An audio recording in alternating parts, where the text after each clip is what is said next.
Welcome to Central News. I'm Hilary Entwistle. In today's news, the Bay of Plenty Rugby Union and Bay of Connections have joined forces on a strategy to establish the region as the international home of Sevens rugby development. The potential economic benefits for the region from Sevens rugby are significant, and the region has already secured the national tournament, which is to be held in Rotorua for the next 2 years, after being hosted in Queenstown since 2003. Bay of Plenty Rugby Union Chief Executive Mike Rogers says the profile of Sevens rugby has been raised to a new level internationally in the past 5 years, predominantly due to the introduction of the game to the 2016 and 2020 Olympics. Yeah, I think ultimately the inclusion in the Olympics in Rio for both men and women, that's created the platform for the growth in the game. I think a number of international nations have looked at that as an opportunity where they can win a medal through rugby, whereas before they couldn't compete on the 15-a-side game. So I think internationally that's really created some momentum, and that's transpired in New Zealand as well, where you've seen a lot more women wanting to get involved in the game because they can see a pathway to represent their country at the Olympics. Tauranga is seeing renewed confidence in residential property values compared to previous months, where growth has been limited. The latest QV Monthly Property Value Index shows a nationwide trend of residential values increasing further in April. Tauranga has 1.2% during the last 3 months, up 0.8% on the same time last year. Tauranga QV valuer Paul Thomas says there is a growing feeling of confidence in Tauranga following a strong month of sales and plenty of interested buyers. So at the moment the Tauranga market is very settled, and with the average price of $428,000, the last few years we've seen minimal movement in the overall prices in Tauranga. All Blacks coach Steve Hansen is only giving his potential 2013 All Blacks squad one thing to think about in preparation for the season, as the players began their first training session in Mount Maunganui yesterday. Steve and the 38-man squad arrived in the Bay of Plenty yesterday for the first of 2 3-day training camps. The 2 training camps will be held at Mount Maunganui, with the first camp starting yesterday and ending on Tuesday, and the second from Sunday, May the 26th to Tuesday, May the 28th, ahead of the 3 tests against France in June. With the players on the brink of the 2013 Super Rugby season, Steve says the key is not to overload the players with too much information. State-of-the-art equipment for mapping crime and crash scenes is being introduced to all 12 police districts, including the Western Bay of Plenty. Total stations are electronic theodolites, which can record the location of evidence and quickly generate scale plans using the computer-aided design software. The stations are robotic and can be controlled remotely with no assistant needed. Crash Investigation National Manager Inspector Mark Stables says the new equipment offers increased efficiency in capturing measurements in crime and crash scenes. It links with existing software and operational practices. The new total stations are already in Waikato and Counties Manukau, and Mark expects them to be in all districts by the end of the month. Now for our region's weather, Hamilton, your Tuesday will have outbreaks of rain developing in the morning and a northeast breeze. Your expected high is 17 and an overnight low of 9. Tauranga, your Tuesday will have a few showers turning into rain in the evening. Your expected high is 18 and an overnight low of 11. Just ahead, Asthma Awareness Week.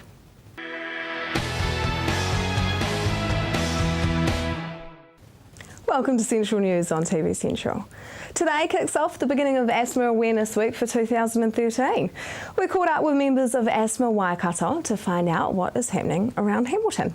Hi Stella, now tell me, what is Asthma Awareness Week all about? Asthma Awareness Week is about raising awareness about the significant health problems that New Zealanders have with asthma, and that this condition can be prevented and avoided. So what are the stats? How many people in New Zealand have asthma? 1 in 6 adults have asthma and 1 in 4 children have asthma. That's equivalent to 296,000 children in New Zealand have asthma, and about 600,000 adults have asthma, which is quite a significant number. So there's a huge amount of New Zealanders that are suffering from asthma. So whereabouts do we sit on a global scale? On a global scale, New Zealand has one of the highest rates of asthma in the world. We're actually second to Great Britain with rates of asthma. And do we know why New Zealand is so high? No, but what we do know is that the levels of allergic conditions have increased as well. So it seems that there might be a correlation with those people who have allergies such as eczema who also have asthma. What are the costs of treating someone in hospital with asthma? The Ministry of Health put out in 2012 some figures, and it costs $1,200 per night for a child to be in hospital. That's a lot of money. And how could the majority of these cases be prevented? By having a good action plan, by having good relationship with their asthma team, the GP, educator, by following and adhering to the prescribed medication. And a really important part of medication is to not stop taking the preventer and to take them as they are prescribed. Can you tell me a bit more about your clinic, Asthma Waikato? Here in Asthma Waikato, we offer a service that's free to the people in the Waikato for education. We come into your home, or you can come here to the centre and get education and advice. And also, it's a charity, so we don't get any government funding for most of the service we offer, and so we're really dependent on donations and the goodwill of the public to help keeping this service going for the people here in Waikato. And how do people access your service? Do they need a referral from their GP? We have referrals from GP, from the hospital, and people can actually come in themselves. They can drop in here to the centre to ask questions, ring in, and we can hold conversations over the phone and sessions over the phone if that's more convenient for them. And we also go to their homes if that's more convenient for people. So we try to be all around and available to what people need and require. And we really, really would like, if you've got any questions about asthma, if you've got any concerns about how your child or you yourself as a person with asthma is responding to your treatment, then please give us a call, because we're here to help. Hi Andrew, now tell me, what does your role require at Asthma Waikato? I am the president of Asthma Waikato, and I have been for 5 years. And we have a board of directors or governors, and numbering is 7, and we plan and plot the strategic direction of the society towards greater growth and reaching more people who have asthma. And can you give me a little bit of background into Asthma Waikato? Sure. Asthma Waikato started about 40 years ago as just a support group with a number of concerned citizens who felt there wasn't enough support for asthma afflicted people. And that's grown over the years. We've now got a professional staff. You've already met Stella. We have a centre, which we're sitting in now, and we're in Pembroke Street in Hamilton, and very, very successful growth rate. So what and when is Balloon Day? Balloon Day is on the 24th of May, and Balloon Day represents the culmination of Asthma Awareness Week. The balloon symbolising the lung and the difficulty people with asthma have in breathing. We're trying to raise awareness of people who have asthma, the problems they have, the lack of perhaps medication, stroke, management plans, and it's virtually a this is what asthma is about type day. So you'll see lots of advertising on that, I hope. And what will be happening around Hamilton for Asthma Awareness Week? We have a number of events during this week. We have a stall at Chartwell, Westfield Chartwell shopping mall, and there will be educators on site. We have membership forms for those who'd like to join the society. You have access to all the benefits of being a member. And if anyone has asthma or has a family member with asthma, feel free to turn up there, and they can discuss these issues with the professionals. We also have on the 25th, we have a family fun day at the Awapuni Donkey Farm, and for $5 you can get a free ride on a donkey as well as your entrance. And the whole thing again is geared around fun. We have our mascot sailor, the pufferfish, who will be in attendance from 12 to 2 o'clock that day. So there's a whole fun day planned for everyone there. If someone can't attend one of these events, how might they be able to find some more information and donate to the cause? We have 2 websites, one of them geared more towards the younger clientele, www.sailor saleofthepufferfish.co.nz for the children. And then we have obviously the main business side where people can go and learn. There's a lot of information. We're affiliated to the Asthma Foundation. There's feeds coming in on information about asthma management, and that's www.asthmawaikato.co.nz. Or phone us. For more information on asthma prevention and treatment, visit asthmafoundation.org.nz. Just ahead, we talk with the Cancer Society.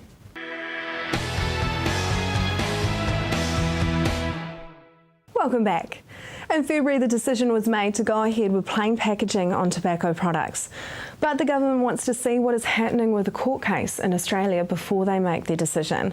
I caught up with the Cancer Society for their opinion. So where is the government now on the plain packaging on tobacco and the government situation?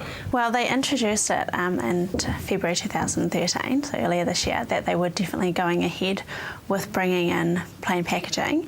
But at the moment, they're just waiting to see what happens with the cases over in Australia, with the legal case over there, just to see how we go about doing it. But the Ministry of Health is currently looking into putting together a policy about this, what the new packages will look like and how big the sizes of the health warnings and so on are going to be on them.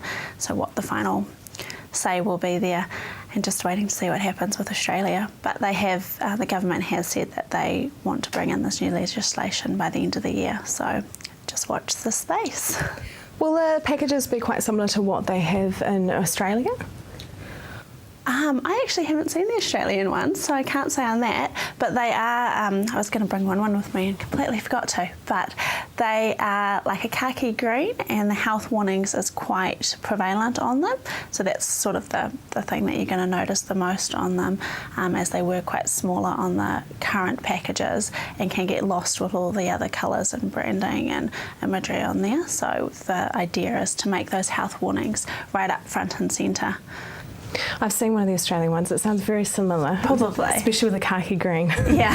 What research has been done into plain packaging? Well, as the policies are new in New Zealand, will be new in New Zealand, there hasn't been too much local research done, but there's been a lot of international studies done, and that they've shown that the plain packaging is more about not so much stopping current smokers, but diluting smoking uptake, and particularly of that of children, to prevent them from doing it. And it shows that there's a lot of misconception about the health benefits of certain, so-called health benefits, I should say, of certain cigarette packets because of the terminology used, like light or mild, which they are trying to show that it is a healthier version of a cigarette, but there is no such thing, and it's just all that wording. And so we're trying to show with the plain packaging, eliminating all of that so there is no confusion about so-called health benefits of different cigarettes. It'll just focus on what the health warnings are and just tell you the name rather than anything else around that. Because you said there's been it has more effect on children. What research has been done into that? Well, the studies have shown that, and those larger international studies I mentioned earlier, the studies have shown that children are caught up by the colours and the branding and the imagery of the packets, and they've actually shown that they notice that and think it's sort of like a packet of candy or something fun, and so they see their parents or their role models with these packages and they want them because they think it's some sort of adult candy or something. And so it's about preventing them from giving them one less reason to start, because it'll take away that nice pretty colours and pretty packaging that, you know, brings them in and makes them interested. These plain packs won't have that, and so it gives the children one less reason to start. Have they come up with any information on how successful it has been in Australia so far? Well, since they're still with the legal cases over there, it's too early to say. It's still a case of watch and see and see how it goes. And when are we likely to find out when the government will try and start putting this in? That I don't know. I would say it would be this year sometime, but I think it'll depend on what happens in Australia as to how we proceed with things. Because the Relay for Life, moving on to more positive things, the Relay for Life event was recently held around the country. Yes. How what were some of the highlights for our regions? Oh, it was very exciting for our region. We had 2 relays this year, so we had one in Hamilton and one in Tauranga. And in Tauranga, it's actually the first time we've had a relay there in 4 years. The last was in 2009, I think it was. And so, brought it back, and it was really exciting. We had 36 teams with space for 40, so it was really packed. It was right on the waterfront there, which has all been newly developed, so it was beautiful with the water sparkling there and the city in the background. It was lovely. And then in Hamilton, we had one here as well, and this was actually our 10th relay for Hamilton. So it's a big year, celebrating 10 years of relay, and that was really exciting as well. We had about 91 teams come, and so over 1,000 people there, and it was really good. It was really exciting. Because the Tauranga event was such a success, do you think that the Cancer Society will look at bringing it back in the next couple of years? Or? Traditionally, it's actually been held every second year in Tauranga, and so at this stage we're just looking to see what the community feel is around it. They were really positive about bringing it back this year, and so it's just looking at whether it's viable to bring it back every year or every second year again. It's looking to see how that's going to work still. To find out more about plain packaging, visit plainpacks.org.nz. Just ahead, we find out what vasculitis is.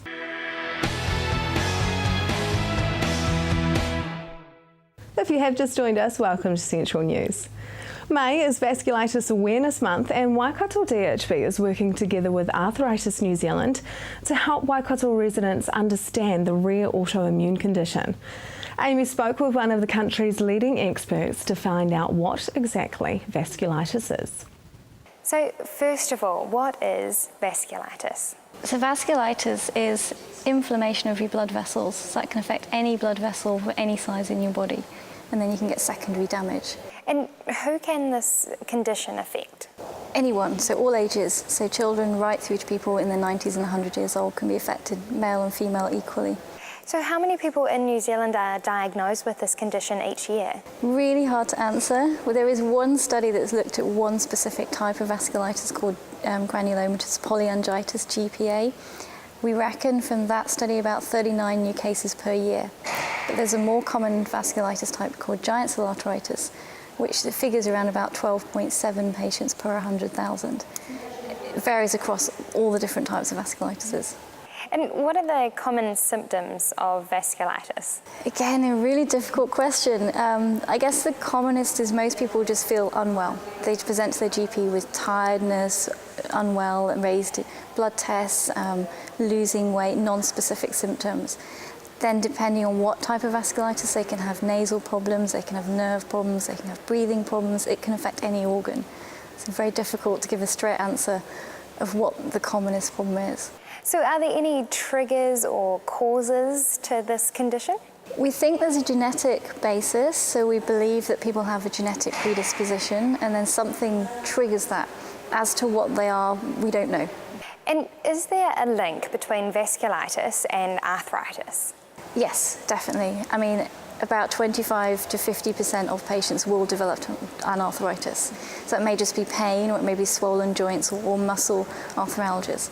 And how can this condition be controlled? Are there treatments available? There are treatments. It can vary from very life-threatening disease right through to very mild disease, so your treatment will vary. The main stem of treatment is steroids, so prednisone. So you'll need to go on prednisone initially, and then we control the disease with quite strong immunosuppressant drugs long-term. So we have some milder drugs that we may use in the mild disease right through to chemotherapy-type drugs that the very severe patients will need to take. And can you tell me a little bit about the Specialist Vasculitis Clinic? So I started as a consultant in 2010, and one of my interests was vasculitis, so I set that up with Lorraine Hartley's, one of my specialist nurses, and we run this clinic to try and gather together all the vasculitis patients in the region. We run that basically as a very multidisciplinary team approach. We assess the patients, and we try and coordinate all the different specialties, because these patients will have lung involvement, respiratory physicians, neurologists, and just have an overall physician who will guide the treatment and give them a point of contact, I think, as a lead consultant to support them. And then we see them regularly as needed through the clinic, which is based here at Waikato Hospital. I also spoke with a patient suffering with this condition and an arthritis educator to find out more about Vasculitis Awareness Month. Hi Jill. Now, can you tell me about the process of being diagnosed with vasculitis? It was about coming up 2 years ago, early June. I started feeling very unwell. I used to mountain bike and swim and found that I was struggling, especially out on the bike. Went to the doctor and the process from there where bloods were taken. During the course of that June month, I got worse to the extent that I couldn't even walk to the letterbox without having to sit down. I couldn't lift my arm to clean my teeth. I was admitted to Rotorua Hospital for a week and discharged from there with what they thought was a nasty viral infection. Progressively through July, I started to get numb feet. I just generally unwell, and I was under a consultant at Rotorua Hospital. I think everybody was puzzled. They didn't know what was happening to me. Through July, August, I was on short courses of prednisone, which would sort of pick me up a little bit, but then I would go down again. All through this time, I was getting numb, and the numbness was coming through my feet, through my hands. And in the September, I was getting quite frightened. In the meantime, I'm sitting at home getting frightened about what's happening to me. And in the September the 23rd, on the Friday, I lost both my hands. Just went totally numb. I was rushed into Rotorua Hospital and 3 days later transferred to Waikato, where these wonderful people here diagnosed me with having a very rare form of vasculitis called microscopic polyangiitis. And I've been under this team ever since, which I'm very grateful for. And what is it like living with vasculitis now that you've received treatment? I've been through a session of cyclophosphamide, which is a low-dose chemo on steroids, which we're winding down. Living with it at the moment is tiredness. General tiredness is my worst one, and emotions and things like that. And I've had to leave my job because I've lost use of my hands and my feet. And as an administrator, I'm not able to do that work anymore. So I'm just at the stage now of trying to find other things to keep me occupied. But yes, on a day-to-day basis, general tiredness and monitoring my bloods and just monitoring myself and being aware of my body, basically. I have to have monthly blood tests, and that keeps me going. And Catherine, what has been happening throughout the Waikato over the month for Vasculitis Awareness Month? Within the Waikato, we've had a seminar last week and that went really well. We've also had some displays up in the local library and the hospital, and we've had some articles circulating online and hopefully in the papers as well. And how can viewers find out more information on this condition? So within Christchurch, there's an organisation called Vasculitis New Zealand, and they have a website and a Facebook page. And if you'd like more international information, you can go to www.vasculitis.org.uk. To find out more information about vasculitis and arthritis, visit arthritis.org.nz. That is the news for today. We really want you to be involved, so like us on Facebook and let us know your views. If you have news including your own video and photos, go to our website and hit upload. Thanks for joining us. I'll be back tomorrow night with more guests from in and around the regions. I'm Hilary Entwistle. Have a lovely evening.